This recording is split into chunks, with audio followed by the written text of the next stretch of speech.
Good morning, students. Good morning. Okay, let's sit down. ठीक ଅଛି ତମେମାନେ ସମସ୍ତେ ଖାଇକି ଆସିଛ ପିଲେ? କଣ ଖାଇକି ଆସିଛ? ସମସ୍ତେ ଖାଇକି ଆସିଛ? ତମେ ସବୁ ସୁସ୍ଥ ଅଛ? ତାହେଲେ ଆମେ ଆଜି କଣ କରିବା କହିଲ? ପାଠ ପଢିବା, ଗପ ବହି ଶୁଣିବା, ନା ଖେଳିବା, ନା ଗୀତ ଗାଇବା? କଣ କରିବା? ଗପ ଶୁଣିବା ନା କଣ କରିବା? ଠିକ ଅଛି ତମମାନେ ସବୁ ଗପ ତମ ଜେଜେମାଙ୍କ ଠାରୁ ଶୁଣିଥିବ ନା? ଘରେ ତମକୁ ଜେଜେମା ଗପ କୁହନ୍ତି କି? ଠିକ ଅଛି ତାହେଲେ ମୁଁ ତୁମକୁ ଗୋଟେ ଆଜି ବଢିଆ ଗପଟେ କହିବି, ତମମାନେ ସମସ୍ତେ ଶୁଣିବ, ତାପରେ ମୁଁ ତମକୁ ଗପ ଭିତରେ ପ୍ରଶ୍ନ ପଚାରିବି, ତମେ ମତେ ଉତ୍ତର କହିବ। ଠିକ ଅଛି ସମସ୍ତେ ମୋ କଥା ସମସ୍ତେ ଶୁଭୁଛି? ଓକେ ତାହେଲେ ପିଲାମାନେ ତମେ ଜଙ୍ଗଲ ଦେଖିଛ? ଜଙ୍ଗଲରେ ଅନେକ ପଶୁ ରହିଥାନ୍ତି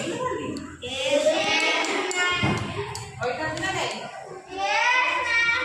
ଜଙ୍ଗଲ ଶୁଣ ପିଲେ ଗୋଟେ ବଡ ନଈ ଥିଲା। ସେ ନଈ ପାଖରେ ଗୋଟିଏ ଜାମୁକୋଳି ଗଛଟିଏ ଥିଲା।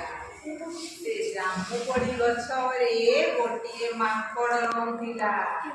ବୁଝିପାରିଲ ପିଲେ?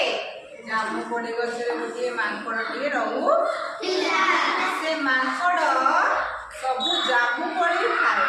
ବୁଝିପାରିଲ? ଜାମୁକୋଳି ଖାଉଥାଏ, ଯାହା ନ ଖାଇପାରେ ସେ ପୋଖରୀକୁ ପକେଇ ବା ସେ ନଈକୁ ପକେଇ। ସେଇ ନଦୀରେ ଗୋଟିଏ କୁମ୍ଭୀରଟିଏ ବାସ କରୁଥିଲା। ନଦୀରେ କିଏ ରୁହେ? କୁମ୍ଭୀରକୁ ଇଂଲିଶରେ କଣ କହନ୍ତି? କ୍ରୋକୋଡାଇଲ। ସେ ନଈ ଭିତରେ ନଈ ଭିତରେ ରହୁଥିଲା। ମାଙ୍କଡ କଣ କରେ ନା ଯାହା ଖାଏ ନ ଖାଇପାରେ ଖାଉଥିଲା। ତାକୁ କଣ କରେ ନା କୁମ୍ଭୀର ତାକୁ ଖାଏ। କୁମ୍ଭୀରକୁ ବହୁତ ସ୍ୱାଦ ଲାଗେ, ମିଠା ଲାଗେ। କୁମ୍ଭୀରର ମାଙ୍କଡର ଏଇ ଦୁଇ ଜଣ ଯାକ ଭଲ ବନ୍ଧୁ ହେଇଗଲେ, ମାନେ ସାଙ୍ଗ ହେଇଗଲେ।